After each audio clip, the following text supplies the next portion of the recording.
नमस्कार दोस्तों, study with नवीन चौधरी के यूट्यूब चैनल में आप लोगों का स्वागत है। और मैं आज शुरू करने जा रहा हूँ फिजिक्स की नेक्स्ट क्लास, जिसमें बात करें हम प्रकाश के बारे में या लाइट के बारे में बात करेंगे। और लाइट के अंतर्गत हम क्या क्या बात करेंगे, मैंने लिखा हुआ है टॉपिक्स। प्रकाश के बारे में बात करेंगे, प्रकाश का परावर्तन के बारे में बात करेंगे, प्रकाश का पूर्ण आंतरिक परावर्तन क्या होता है, प्रकाश का विवर्तन क्या होता है, प्रकाश का अपवर्तन क्या होता है, या प्रकाश का प्रकीर्णन क्या होता है। ठीक है, ये सारे टॉपिक्स हैं प्रकाश से रिलेटेड। और उसके बावजूद भी जो जो बीच में इससे संबंधित जितनी भी टर्म्स आएंगी उन सबको हम ब्रीफ में पढ़ेंगे। मतलब प्रकाश जो ये टॉपिक है ये पूरा समाप्त हो जाएगा आज ही की क्लास में। हो सकता है थोड़ी सी बड़ी हो क्लास, पर आपको इससे ज़्यादा कुछ नहीं पढ़ना पड़ेगा किसी भी एग्जाम तक जाने के लिए प्रकाश के बारे में। ठीक है, मतलब ये सफिशिएंट होगा, it is sufficient for all exams which you want to give, है ना। तो हम शुरू करते हैं प्रकाश के बारे में थोड़ा सा ऐतिहासिक रूप में, कि प्रकाश की शुरुआत का जो सिद्धांती रूप है, जहां से प्रकाश के सिद्धांत देने शुरू किए गए, वो क्या व्यवस्थाएं थी, कैसे थी। ठीक है, तो प्रकाश के बारे में चलिए एक उदाहरण से समझाता हूँ। मान लीजिए कि हम किसी कमरे में हैं और कमरे में अंधेरा है, और अंधेरा होने के बाद अगर हम उस कमरे में अंदर भेज दिया जाए और बाहर से गेट बंद कर दिया जाए, तो क्या हमें उस कमरे में कुछ दिखाई देगा? नहीं दिखाई देगा। लेकिन कुछ देर के बाद अगर हमें एक मोमबत्ती, एक माचिस मिल जाए, मोमबत्ती जला दें उस कमरे में, तो हमें वहाँ की चीज़ें दिखनी शुरू हो जाएंगी। उसका क्या कारण है? तो उसका कारण ये है कि प्रकाश हो गया उस कमरे में। मतलब हमें चीज़ें क्यों दिखाई देती हैं? प्रकाश के कारण। अब प्रकाश के कारण ही क्यों दिखाई देती हैं? तो उसका कारण ये है कि जब प्रकाश आता है और आकर के किसी चीज़ पे टकराता है, तो उसे टकराने के पश्चात हमारी आँखों में प्रवेश करता है, और आंखों में प्रवेश करने के बाद हमारी आंखों को संवेदित करता है उस वस्तु के लिए, उस चीज के लिए, जिसे हम देख के समझ पाते हैं कि हाँ ये वस्तु ये है। ठीक है, तो प्रकाश किसी चीज से टकराकर हमारी आंखों में आता है, जिससे हमें ये पता लगता है कि यह वह अमुक वस्तु है जिसे हम देख रहे हैं। समझ आया कि कोई भी चीज हमें प्रकाश में क्यों दिखती है। अब इसके साथ एक टॉपिक शुरू होता है, क्या कि अगर प्रकाश किसी चीज पे पड़े और परावर्तित होकर आंखों में आए ही ना, तो क्या होगा? तो वह चीजें अदृश्य हो जाएंगी, वो चीजें दिखाई नहीं देंगी। ऐसा कैसे है? एक पिक्चर देखिए, मिस्टर इंडिया, सबने देखी होगी, नहीं देखी हो देखना। उसमें जो मिस्टर इंडिया है, अनिल कपूर, उसके पिता ने गैजेट बनाया है, एक घड़ी बनाई है, छोटी सी घड़ी, कि उसे कोई भी व्यक्ति पहन के उसका बटन दबाएगा तो आदमी गायब हो जाता है। तो उसने साथ में सिद्धांत लिखा है वहां पे, क्या ये प्रकाश का सिद्धांत उसने लिखा है, ये वास्तविकता में लिखा हुआ सिद्धांत है, ये वास्तविकता है। उसमें तो मैं आपको एक उदाहरण दे रहा हूँ कि उसने समझाने की कोशिश की है। क्योंकि हम जितने भी कार्टून या कुछ भी देखते हैं ना, वो कोई ना कोई नॉलेजेबल बात बताते हैं, लेकिन हम उसे नहीं सुनते, बाकी दुनिया में खोए रहते हैं। तो एक सिद्धांत है प्रकाश का। प्रकाश का सिद्धांत ये है कि अगर प्रकाश किसी चीज से टकराए और टकरा करके पार निकल जाए, तो वो चीज हमको नहीं दिखेगी। प्रकाश होता यह है कि पूर्ण रूप से किसी चीज से पार नहीं हो पाता है। अगर किसी चीज से पूर्ण रूप से पार हो जाए और वो आपकी आंखों से ना टकराए, तो वो चीज आपको दिखाई नहीं देगी कभी भी। ठीक है, बहुत सी बार आप किसी मॉल में जाइए या किसी अच्छे से बड़े कॉम्प्लेक्स में जिसकी शीशे के दरवाजे हों और शीशा पूरी तरीके से साफ हो, तो बहुत सी बार दिखता नहीं है कि दरवाजा खुला हुआ है शीशे का कि बंद है, और हम उससे जाकर के सीधे टकरा जाते हैं। हमको महसूस होता है कि जैसे खुला हुआ है। तो प्रकाश उस वक्त पूर्ण रूप से पार निकल जाता है, बिल्कुल भी परावर्तित नहीं होता, जिस समय ये पता नहीं लगता कि दरवाजा खुला हुआ है कि बंद है। अब एक और एग्जांपल देता हूं। ये एग्जांपल बहुत स्टैंडर्ड है, ये एग्जांपल बहुत कम लोग देते हैं। क्या? एक जगह है जिसको हम बोलते हैं ब्लैक होल। ठीक है, ब्लैक होल के साथ ये स्थिति है कि अगर प्रकाश उसके सामने से निकले तो उसे एब्जॉर्ब कर लेता है, उसे खींच लेता है, सोख लेता है। तो ब्लैक होल एक ऐसी जगह है जो हमें दिखाई नहीं देती है, आज तक दिखाई नहीं दी है। ब्लैक होल का अस्तित्व है, लेकिन दिखाई ना देने के कारण उसके अस्तित्व पे एक क्वेश्चन मार्क लगा हुआ है कि क्या ब्लैक होल है, does black hole exist. But black hole है, चंद्रशेखर ने भी कहा, बहुत सारे लोगों ने कहा ब्लैक होल के बारे में, ब्लैक होल एग्जिस्ट करता है। तो ब्लैक होल भी ऐसी जगह है जहां पे प्रकाश परावर्तित नहीं होता, अन्यथा हर चीज से टकराने के पश्चात कुछ ना कुछ % हिस्सा प्रकाश का परावर्तन होता ही होता है। बात करेंगे प्रकाश के परावर्तन की, भी प्रकाश का परावर्तन क्या होता है। तो ये था प्रकाश के बारे में। अब क्या होता है कि एक धारणा और थी, क्या कि प्रकाश जहां भी उत्पन्न होता है वो ऊष्मा से उत्पन्न होता है। ऊष्मा होनी जरूरी है प्रकाश उत्पन्न होने के लिए। लेकिन दो चीजें क्या है, जुगनू है ना, जुगनू के अंदर कोई ऊष्मा नहीं होती लेकिन प्रकाश उत्पन्न होता है ना। हाँ, ऐसे बहुत सारे जलीय जीव हैं जो समुद्र के अंदर रहते हैं लेकिन वहां पे भी उनमें कोई ऊष्मा उत्पन्न नहीं होती और अपने शिकार का शिकार करने के लिए वो अपने प्रकाश का इस्तेमाल करते हैं। तो ऐसा जरूरी नहीं है कि प्रकाश उत्पन्न होने के लिए ऊष्मा की आवश्यकता है। अब ये तो रही ये बात। हुआ ये कि जब 17वीं शताब्दी की शुरुआत थी तो शुरुआत में लोगों का ये मानना था कि प्रकाश ना छोटे छोटे कणों से बना है और ये छोटे छोटे कण जो हैं ये रेखीय गति करते हैं, है ना, एक लीनियर फॉर्म में चलते हैं और प्रकाश किसी स्रोत से ही उत्सर्जित होता ही है किसी ना किसी स्रोत से, कोई ना कोई स्रोत होगा ही होगा प्रकाश उत्पन्न होने का, क्योंकि प्रकाश कहीं से तो आएगा ही ना। तो ये धारणा थी। इसी धारणा को कॉर्पस्कुलर थ्योरी कहा जाता है, न्यूटन की, या न्यूटन का कणिका सिद्धांत। मैं इधर लिख देता हूं, न्यूटन का सबसे पहला सिद्धांत जो दिया, न्यूटन का कणिका सिद्धांत।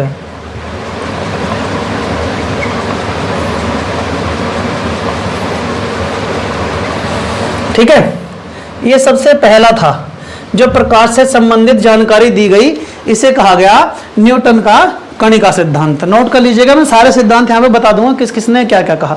सही है। अब न्यूटन का कणिका सिद्धांत साबित हो गया, लेकिन उसके बाद हुआ ये कि 17वीं सदी के मध्य में एक वैज्ञानिक हुए हाइगेंस। हाइगेंस ने क्या काम कहा कि हाइगेंस ने कहा कि प्रकाश जो है वो तरंगों के रूप में गमन करता है और इन्हें ही प्रकाश तरंगे कहा जाता है। तो तरंग सिद्धांत किसने दिया? हाइगेंस ने। दो, हाइगेंस।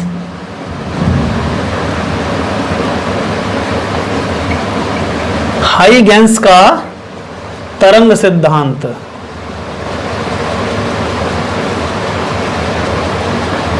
ठीक है, हाइगेंस ने एक और सिद्धांत दे दिया, तरंग सिद्धांत। लेकिन हुआ ये कि इस तरंग सिद्धांत का विरोध हुआ।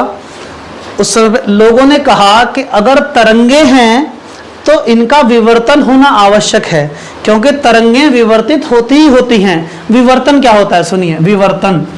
विवर्तन किसे कहते हैं? यदि कोई तरंग गमन कर रही है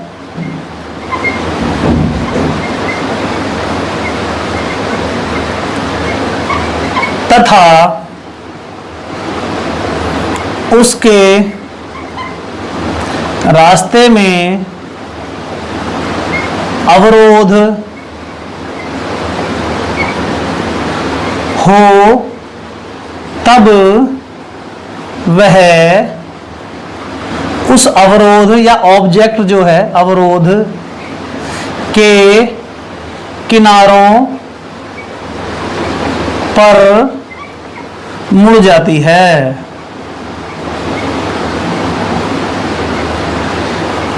इसको बोलते हैं विवर्तन। ठीक है, विवर्तन का कैसे आता है कि अगर आप कोई प्रकाश, आप एक टॉर्च जलाइए, टॉर्च जलाने के बाद आप एक काम कीजिए, उसके आगे ना एक प्लेट लगाइए या कोई भी ऐसी चीज लगाइए जिसमें प्रकाश को रोके, तो उस हिस्से में छाया, लेकिन प्रकाश थोड़ा सा घूम के निकल आता है। कभी आपने देखा पेड़ के नीचे सुबह सुबह उठे छाया और प्रकाश दोनों चीजें मिक्स होकर आ रही होती हैं, किसी किसी वॉलपेपर में दोनों चीजें हो रही है, तो वो है प्रकाश का विवर्तन, है ना। अब जब ये कहा गया कि विवर्तन, तो कुछ समय के बाद एक और वैज्ञानिक हुए जिनका नाम था ग्रेमाल्डी। तीसरे नंबर में लिख देता हूं, ग्रेमाल्डी। ग्रेमाल्डी ने विवर्तन का सिद्धांत दे दिया, अपने प्रयोगों से विवर्तन को सिद्ध कर दिया कि विवर्तन इन तरंगों का होता है। सही है। जब ये ग्रेमाल्डी ने विवर्तन का सिद्धांत दिया तथा अपने इस प्रयोग से उन्होंने क्या काम किया, बहुत सारे प्रकाश के गुण, मतलब विवर्तन का सिद्धांत दिया। उसके बाद हुआ ये कि 19वीं सदी में, जब 19वीं सदी प्रारंभ हुई तो एक वैज्ञानिक हुए थॉमस यंग। थॉमस यंग का व्यतिकरण का सिद्धांत। तो थॉमस यंग ने एक सिद्धांत दे दिया व्यतिकरण का कि इन किरणों का व्यतिकरण होता है। ठीक है। उसके साथ में फौकाल्टाई, उसी समय पे। तो फौकॉल्ट ने क्या काम किया, तो फौकॉल्ट ने कहा कि जो तरंगे हैं वो अलग अलग द्रवों में अलग अलग चलती हैं, यानी कि प्रकाश तरंगों का द्रवों में चलना फौकॉल्ट का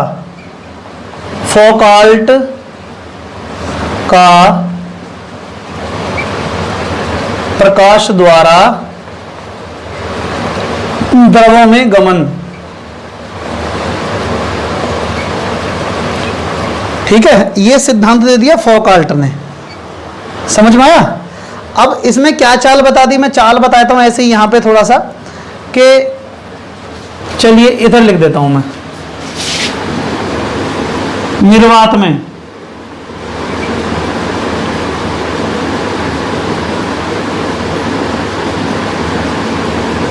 थ्री इंटू 10⁸ मीटर पर सेकेंड, पानी में 2.25 इंटू 10⁸ मीटर पर सेकेंड, और ग्लास मतलब कांच में 2 इंटू 10⁸ मीटर पर सेकेंड।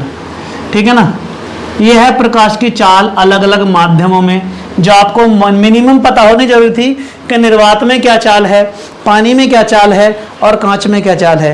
ये 3 तरह की चालें हैं प्रकाश की, जो मैंने आपको डिफाइन कर दी हैं। आप चाहें तो इन्हें नोट कर लीजिए, जिसमें कि न्यूटन का कणिका सिद्धांत है, हाइगेंस का तरंग सिद्धांत है, गैरी-मोल्डी का विवर्तन सिद्धांत है, थॉमस यंग का व्यतिकरण का सिद्धांत है, और फौकॉल्ट का प्रकाश द्वारा द्रवों में चलना। ये किस पे दिया था उसने, जो ये तरंग सिद्धांत दिया था ना ग्रे-मोल्डी ने, तो ग्रे-मोल्डी के तरंग सिद्धांत, सॉरी हाइगेंस के तरंग सिद्धांत के ऊपर, हाइगेंस के तरंग सिद्धांत के ऊपर फौकॉल्ट ने बताया था कि प्रकाश तरंगें अलग अलग द्रवों में अलग अलग तरह से गमन करती हैं। अब इसके बाद हुआ ये कि ये बताने के बाद जो न्यूटन का कणिका सिद्धांत था उसे खत्म कर दिया गया, उसे नकार दिया गया कि ये सिद्धांत कार्य नहीं कर रहा है, क्योंकि न्यूटन का ये सिद्धांत प्रकाश के बहुत सारे गुणों का वर्णन नहीं कर पा रहा था, बहुत सारे गुण नहीं बता रहा था। उसके बाद 1873 में एक और वैज्ञानिक आए जिनका नाम था मैक्सवेल। 6 नंबर पे लिखिए मैक्सवेल। मैक्सवेल ने क्या सिद्धांत दिया, मैक्सवेल ने सिद्धांत दिया कि प्रकाश जो है वो एक प्रकार की विद्युत चुंबकीय तरंगें हैं।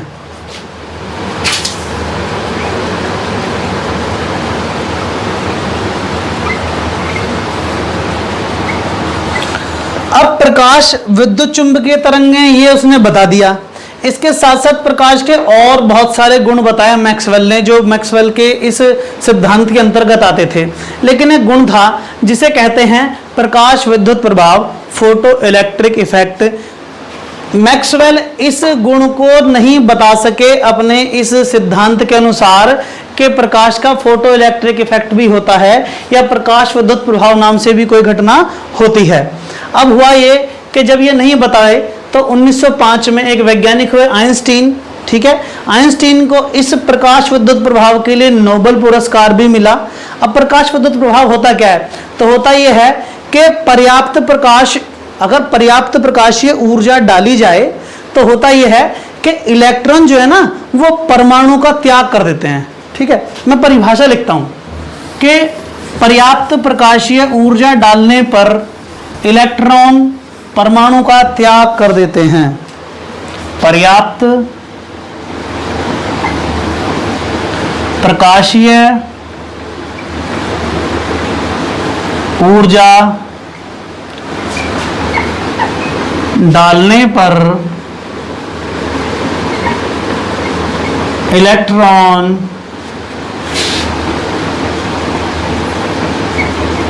परमाणु का त्याग कर देते हैं। जो फोटो सेल होता है ना, जिसे आप कहते हो विद्युत सेल, प्रकाश विद्युत सेल,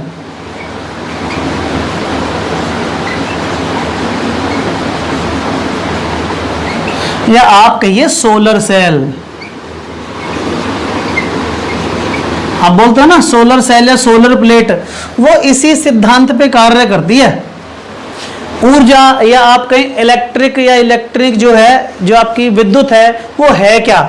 इलेक्ट्रॉनों का प्रवाह ही तो विद्युत है। जब मैं विद्युत पढ़ाऊंगा तब आपको बताऊंगा कि क्या है। तो यहां पे एक सिद्धांत दिया, क्या सिद्धांत दिया? इसको बोलते हैं प्रकाश विद्युत सिद्धांत, या कह लीजिए फोटो इलेक्ट्रिक इफेक्ट।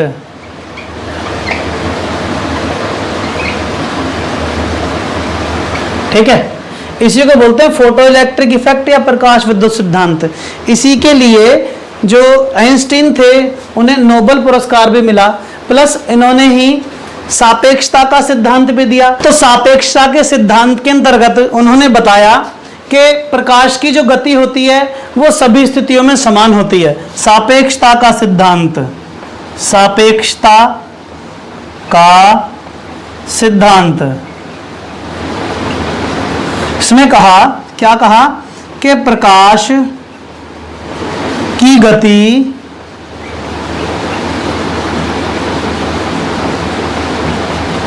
सभी स्थितियों में समान होती है। ठीक है, ये सिद्धांत इन्होंने दिए। ये दिए किसने? आइंस्टीन ने। यहां मैं लिख देता हूं 7वें नंबर पे आइंस्टीन।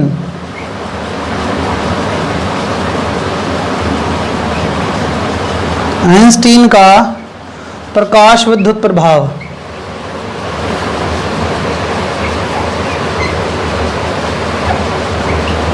क्योंकि आइंस्टीन ने बताया, जैसा कि मैं बता रहा हूं, आइंस्टीन ने कहा कि प्रकाश जो है एक विद्युत चुंबकीय तरंग के रूप में चलता है। ये ना पैकेट्स के रूप में चलता है, छोटे छोटे बंडलों के रूप में चलता है, जिन्हें पैकेट्स बोलते हैं। उन पैकेट्स को फोटोन कहा इन्होंने। क्या कहा? फोटोन। और फोटोन ऊर्जा एब्जॉर्ब करके रखते हैं, ऊर्जा संचित करके रखते हैं और उसी को साथ लेके चलते हैं, गमन करते चलते हैं। ठीक है, ये फोटोन होते हैं। फोटोन, मुझे फोटोन क्या है? तो फोटोन जो है प्रकाश के छोटे छोटे पैकेट्स हैं जिनके अंदर ऊर्जा निहित होती है। सवाल आता है फोटोन क्या है, तो इसलिए बताता हूं फोटोन क्या होता है। तो फोटोन प्रकाश के छोटे छोटे पैकेट्स हैं। मैं लिख देता हूं यहां पे, आपने लिख लिया होगा ये फोटोन क्या होता है। फोटोन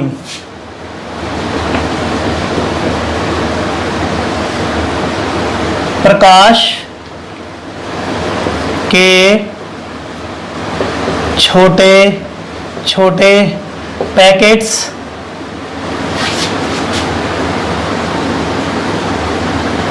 जिनमें ऊर्जा निहित होती है। ठीक है, उन्हें कहते हैं क्या? फोटोन कहते हैं उनको, जो प्रकाश के छोटे छोटे पैकेट्स होते हैं। सही है, यह सिद्धांत दिया। अब इस प्रकाश के सिद्धांत के, फोटोन सिद्धांत को आगे चल करके जब कुछ दिन और बीते तो एक और वैज्ञानिक हुए, कॉम्पटन। तो 1921 में कॉम्पटन ने इसे जो प्रकाश विद्युत प्रभाव था इसी के ऊपर और थीसिस लिखे और इसे कहा कॉम्पटन प्रभाव।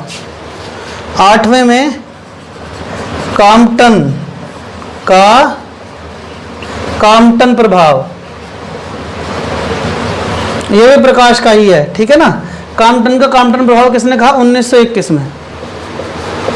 ठीक है, तो कॉम्पटन प्रभाव बता दिया 1921 में। तो ये कॉम्पटन प्रभाव ही इसी पे बेस्ड था। अब अगर बात करें प्रकाश के बारे में, तो प्रकाश के बारे में एक स्थिति यह आती है कि प्रकाश को हम दो तरह से पढ़ते हैं। अगर हम तरंगों के रूप में पढ़ें, ठीक है ना, तो इसके अंदर क्या होता है? व्यतिकरण होता है, ध्रुवण होता है, ध्रुवण है ना, व्यतिकरण होता है, ध्रुवण होता है, विवर्तन होता है। दूसरा, अगर हम इसे ऊर्जा के पैकेट्स के रूप में पढ़ते हैं, तो ऊर्जा के पैकेट्स के रूप में पढ़ने के लिए इसमें क्या होता है? तो न्यूटन का सिद्धांत है, सॉरी आइंस्टीन का, आइंस्टीन का सिद्धांत है।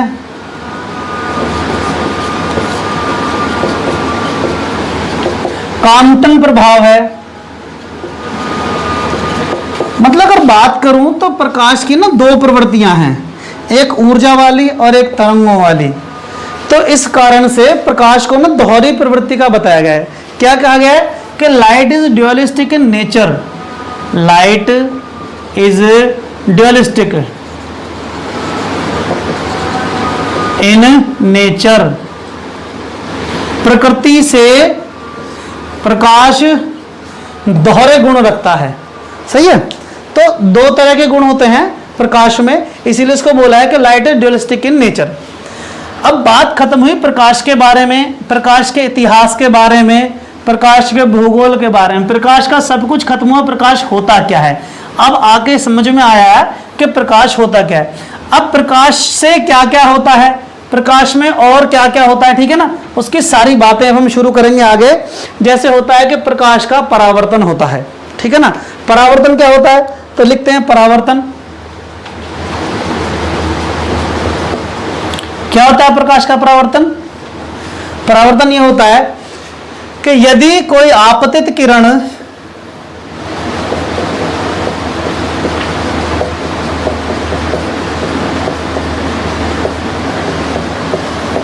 किसी आपतन बिंदु पर टकराकर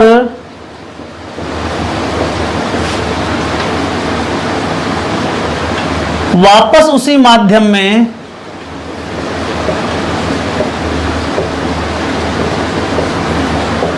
चली जाती है,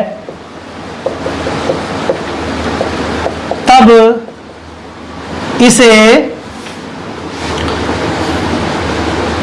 प्रकाश या किरण, वो किरण जो है प्रकाश की, का परावर्तन कहते हैं। सही है, समझ आई ये बात। अब ये क्या होता है इसके बारे में, तो देखिए बिल्कुल बेसिक से बताता हूं, सिंपल से, ध्यान से सुनिएगा बहुत आसानी से। क्या कि मान लीजिए ये एक तल है ना, ये सोर्स है, यहां से किरण आई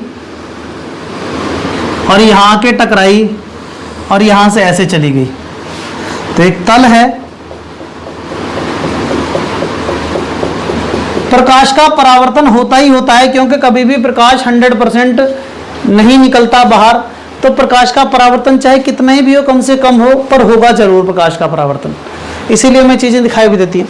अब ये हो गया, यहां से शुरू होकर के प्रकाश की किरण इस बिंदु पर जब आती है, इसको बोलते हैं आपतित बिंदु।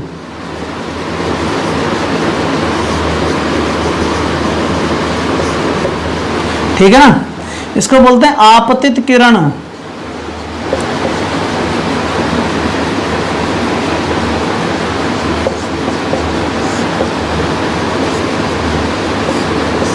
इसको बोलते हैं परावर्तित किरण।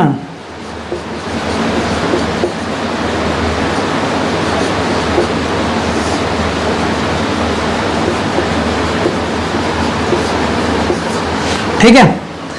अभी इस तल को बेस मानते हुए इस पर एक 90 डिग्री का कोण बना दीजिए ऊपर की तरफ, इसे बोलते हैं अभिलंब।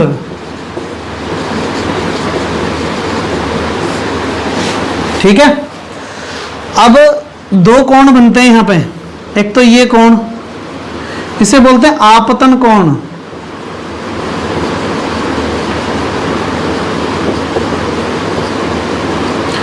एक कोण बनता है यहां पे, इसे बोलते हैं परावर्तन कोण।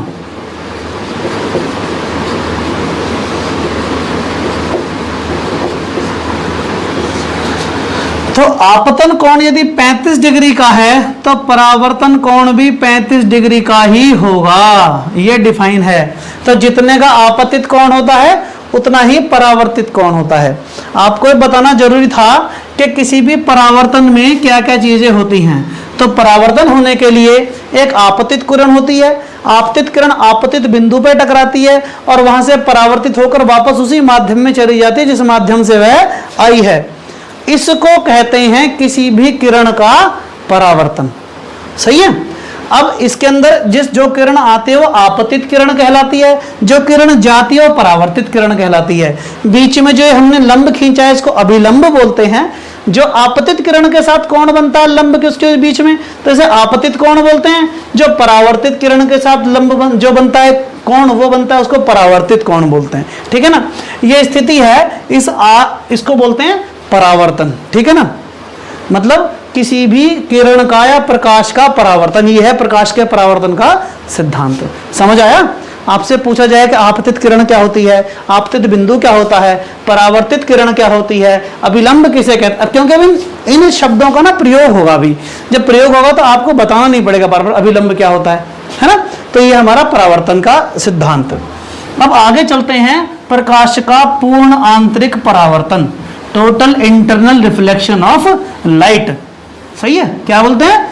The total internal reflection of light which is called in Hindi as, प्रकाश का पूर्ण आंतरिक परावर्तन। ठीक है, चलिए लिखते हैं प्रकाश के पूर्ण आंतरिक परावर्तन की तरफ। प्रकाश का पूर्ण आंतरिक परावर्तन। अब ये क्या होता है? होता ये है जब परावर्तित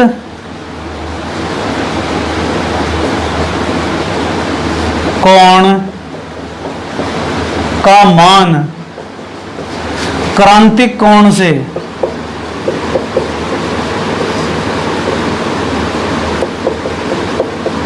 अधिक हो जाए,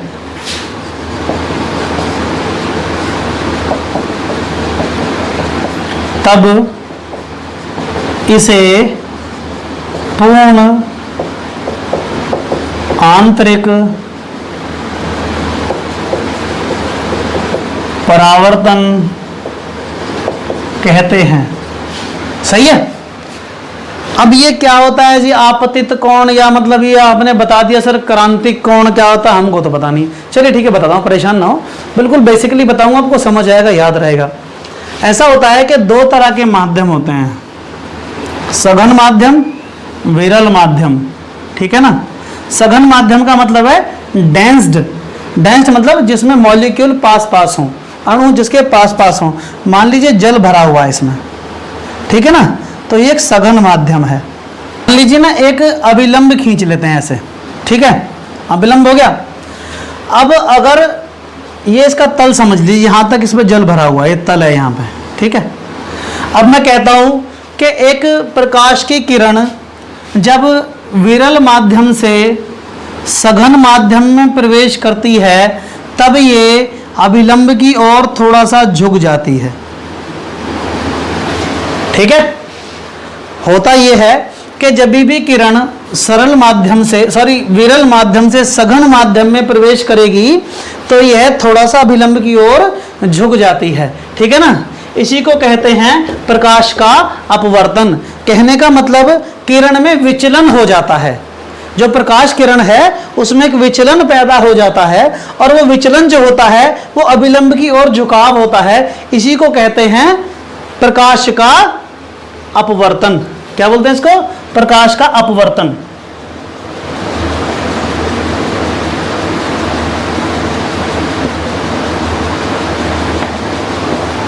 ठीक है ना, प्रकाश का अपवर्तन ही होता है।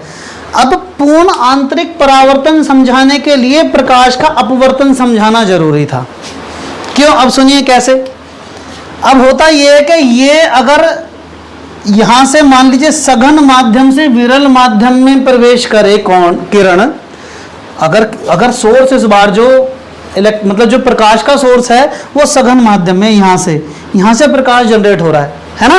तो जब यहां से सघन माध्यम से हमने प्रकाश आगे डाला तो ये जो होगी अब किरण जो विरल माध्यम में आएगी तो ये अभिलंब से दूर हो जाएगी। ठीक है ना, ये इसमें विचलन हो जाएगा अभिलंब से दूर की तरफ। और अगर हम इस प्रकाश के स्रोत को यहां ले आए तो शायद हो सकता है कि ये विचलन यहां हो जाए, है ना, और थोड़ा और दूर ले आए तो विचलन जो समतल है इसके समतल के बिल्कुल समरूप हो सकता है।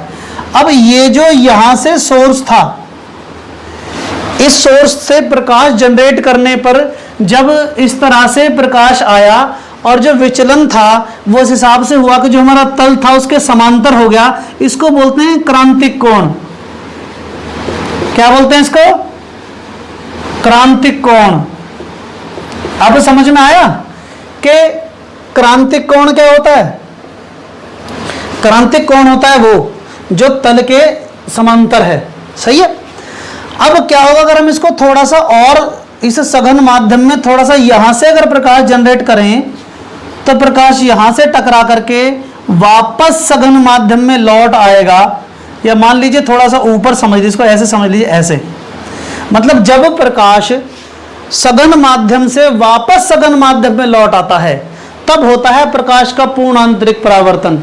या इसे कहते हैं कि जब प्रकाश के परावर्तन का कोण का मान क्रांतिक कोण से अधिक हो जाए तब उसको बोलते हैं प्रकाश का पूर्ण आंतरिक परावर्तन। समझ आया? प्रकाश का पूर्ण आंतरिक परावर्तन क्या होता है? तो ये होता है प्रकाश का पूर्ण आंतरिक परावर्तन, ये होता है इसका क्रांतिक कोण।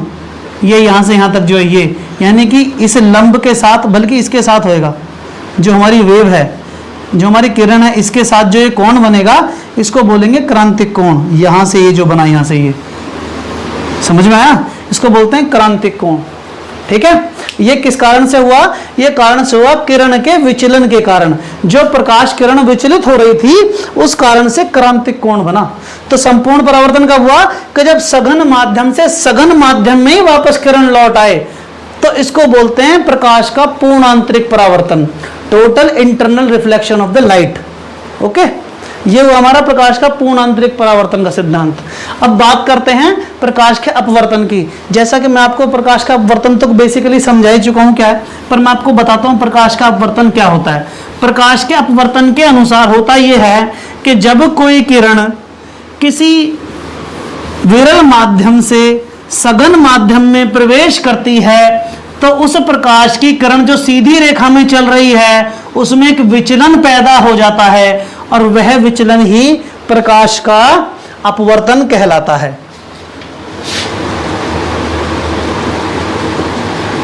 प्रकाश का अपवर्तन क्या है? कि यदि कोई प्रकाश किरण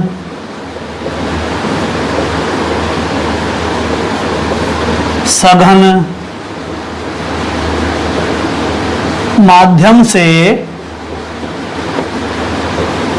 विरल माध्यम में प्रवेश करती है तब उस किरण के पथ में एक प्रकार का विचलन पैदा होता है। इसे ही प्रकाश का अपवर्तन कहते हैं।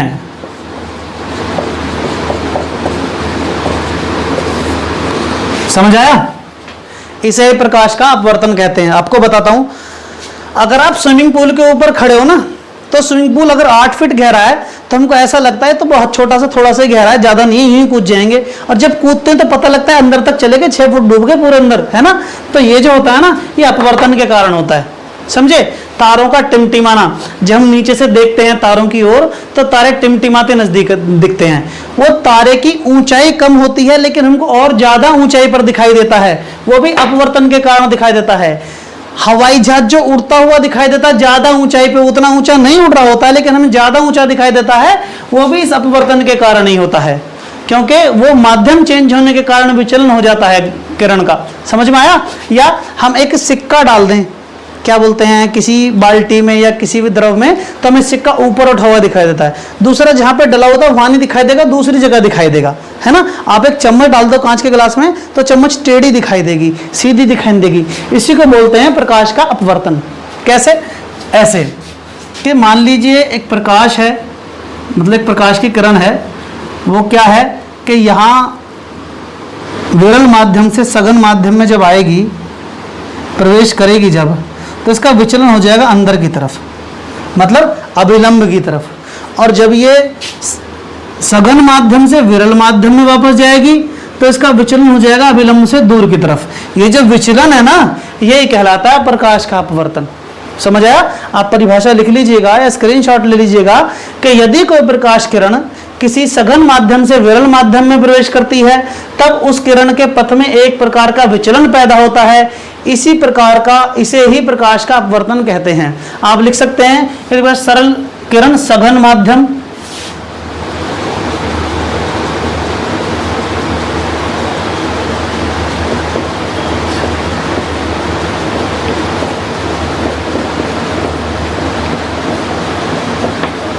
ऐसे लिखिए इसे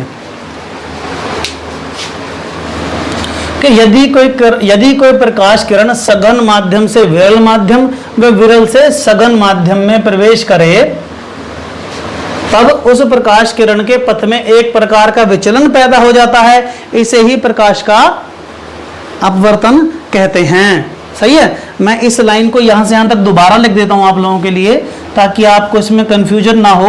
यहां लिखा हुआ है कि यदि कोई प्रकाश किरण सघन माध्यम से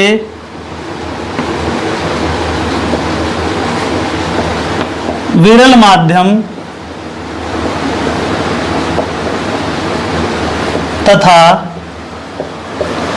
विरल से सघन माध्यम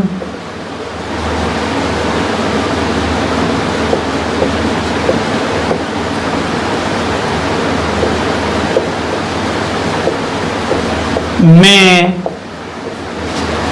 प्रवेश करती है, तब उस किरण के पथ में एक प्रकार का विचलन पैदा हो जाता है। इसे ही प्रकाश का अपवर्तन कहते हैं। ठीक है? याद रहेगा प्रकाश का अपवर्तन क्या होता है। और यह भी आपको मैंने बता दिया है कि इसे क्रांतिक कोण बोलते हैं, इसे आपतित बोलते हैं, इसे परावर्तित बोलते हैं। जब इधर से जाएगी तो यह आपतित होगी, यह परावर्तित होगी। यह डिपेंड करेगा कि सोर्स ऑफ नेचर क्या है, सोर्स ऑफ लाइट क्या है ना। जो सोर्स ऑफ लाइट होगा, मतलब जहां से किरण आ रही होगी वह आपतित होगी, और जहां से जा रही होगी वह परावर्तित होगी। वो अलग बात है किस दिशा में हो। समझ आया?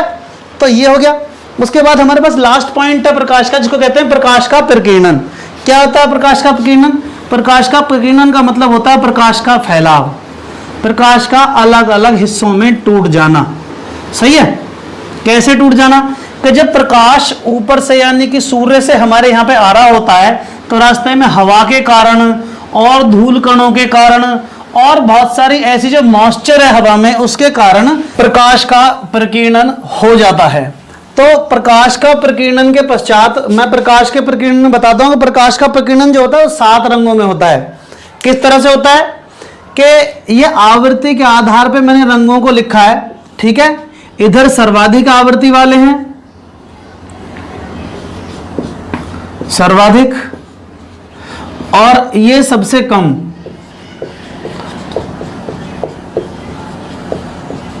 क्या है इनकी ये आवृत्ति? तो जिनकी आवृत्ति सर्वाधिक होती है उनकी तरंगदैर्घ्य कम होती है, और जिनकी आवृत्ति सबसे कम होती है उनकी तरंगदैर्घ्य सबसे अधिक होती है। इसी प्रकार से जो सर्वाधिक प्रकीर्णन होता है वो नीले रंग का होता है, प्रकीर्णन भी। ठीक है?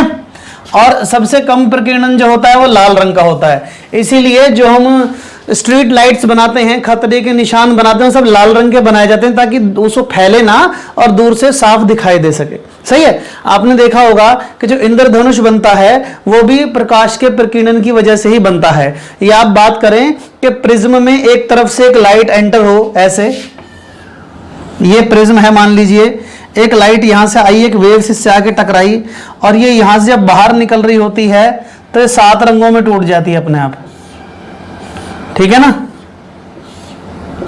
वो कलर कौन कौन से वो हैं उसको लिखते हैं वेब गियर इंग्लिश,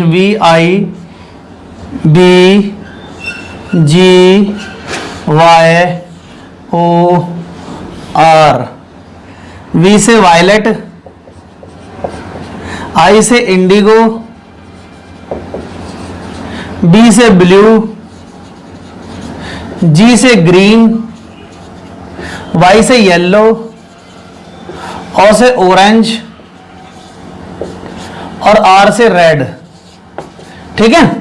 इस तरह से इन रंगों में टूटता है। ये होता है प्रकाश का प्रकीर्णन, और इसी तरह से प्रकाश का प्रकीर्णन होता है, ठीक है। यही है फॉर्मेट प्रकाश के प्रकीर्णन। दूसरी बात, सर्वाधिक प्रकीर्णन जो होता है, इन 3 रंगों का सर्वाधिक प्रकीर्णन होता है ना, और बाकी रंगों का कम होता चला जाता है। इसी तरीके इधर जैसे जैसे जाएंगे वैसे वैसे प्रकीर्णन कम होता जाएगा। प्रकीर्णन मतलब है फैलाव, बिखराव, तो रंग का बिखरना। अब यहाँ पे 2 तथ्य आते हैं कि हमें पृथ्वी का जो रंग है वो नीला क्यों दिखाई देता है, तो पानी की वजह से। धरती पे जल बहुत अधिक मात्रा में, इसलिए पानी की वजह से।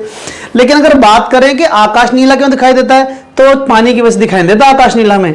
आकाश नीला इसलिए दिखाई देता है कि जिस समय सूर्य चमक रहा होता है बिल्कुल सर के ऊपर, तो उस वक्त जब उसका प्रकाश धरती पे आ रहा होता है तो उसका प्रकीर्णन जो होता है ना, नीले रंग का सर्वाधिक होता है। मतलब अगर तीनों कलर आपस में मिला दिए जाए, वायलेट, इंडिगो और ब्लू, तो करीब करीब नीला रंग प्रदर्शित करते हैं। और इसका फैलाव इतना अधिक हो रहा होता है कि यहां से दिखने वाला व्यू जो होता है, हमारा विजुअल जो होता है, वो इसी के थ्रू निकल के जाता है। इसलिए हमें आकाश नीला दिखाई देता है। किस लिए? प्रकाश प्रकीर्णन के कारण। याद रखिएगा, सवाल आता है कि आकाश नीला क्यों दिखाई देता है, तो प्रकाश के प्रकीर्णन के कारण हमें आकाश नीला दिखाई देता है। दूसरी बात, हमें कोई भी कलर क्यों दिखाई देता है। मान लीजिए रेड कलर, तो रेड ही क्यों दिखता है, तो रेड कलर रेड इसलिए दिखता है कि वह पदार्थ, वह तत्व, वह वस्तु जिस कलर को रिफ्लेक्ट करती है, जिस कलर को परावर्तित करती है, वही कलर हमें उसमें दिखाई देता है। ठीक है, कैसे कि होता यह कि सफेद है, कहने का मतलब सफेद का मतलब यह है कि सफेद रंग को परावर्तित कर रहा है, बाकी सभी रंग को सोख रहा है। ब्लैक बोर्ड है, काला बोर्ड जो होता है वो क्या करता है, सभी प्रकार के रंगों को एब्जॉर्ब कर लेता है और किसी भी प्रकाश के रंग को वापस नहीं भेजता, जिस कारण से हमें वो काला दिखाई देता है। इसीलिए हमें आकाश काला दिखाई देता है। अगर हम पृथ्वी से बाहर चंद्रमा से देखें जाकर के, तो हमें आकाश काला दिखाई देगा, क्योंकि वहां पे प्रकाश का प्रकीर्णन भी नहीं होगा और वो रंग बिखरेंगे नहीं। रंग बिखरेंगे नहीं तो परावर्तित नहीं होंगे, तो हमें दिखेगा नहीं। इसी कारण से बहुत सारी चीजें, मतलब हमें कोई भी कलर पीला क्यों दिखाई देता है, क्योंकि बाकी सभी रंगों को सोख करके वो पीले कलर को जो है भेज रहा होता है, पीले कलर को जो रिफ्लेक्ट कर रहा होता है, पीले कलर को जो है प्रकीर्णन पीले कलर का कर रहा होता है बहुत अधिक मात्रा में, जिस कारण से हमें वो कलर पीला दिखाई देता है। मतलब कोई पूछे कि हमें लाल कलर लाल क्यों दिखाई देता है, या किसी भी कलर के बारे में पूछे कि ये कलर ऐसा क्यों दिखता है हमें, तो उसका कारण ये है कि जो कलर हमें दिख रहा है उस कलर को छोड़ करके बाकी सभी कलर्स को उस वस्तु ने एब्जॉर्ब कर लिया है, सोख लिया है, और उसी कलर को रिफ्लेक्ट कर रही है, जिस कारण से हमें वो कलर दिखाई देता है। ठीक है, तो आज का हमारा वीडियो यहीं तक था। आपको वेब गियर समझ में आ गया होगा। इसमें मैं एक बार दोबारा बता दूं कि सर्वाधिक इसकी आवृत्ति होती है और इसकी न्यूनतम तरंग दैर्ध्य होती है। इसकी सबसे कम आवृत्ति होती है तो इसकी सबसे अधिक तरंग दैर्ध्य होती है। सबसे अधिक तरंग दैर्ध्य रेड कलर की होती है और सबसे कम जो होती है वायलेट की होती है। सही है, हिंदी में बोलते हैं इसको बैनी आह पीनाला, बैंगनी नीला हरा पीला लाल, मतलब इस तरह से बैनी आह पीनाला में टूटा होता है इसको सारे को। ठीक है, समझ आया। तो आज का वीडियो जो हमारा प्रकाश के ऊपर था वो इतना ही था। तो दोस्तों, ये वीडियो देखने का आपका बहुत बहुत धन्यवाद। कृपया मेरे इस वीडियो को लाइक कीजिए, सब्सक्राइब कीजिए और शेयर कीजिए और मुझे मोटिवेट कीजिए ताकि मैं आपको ऐसे वीडियोस देता रहूं। और नमस्कार।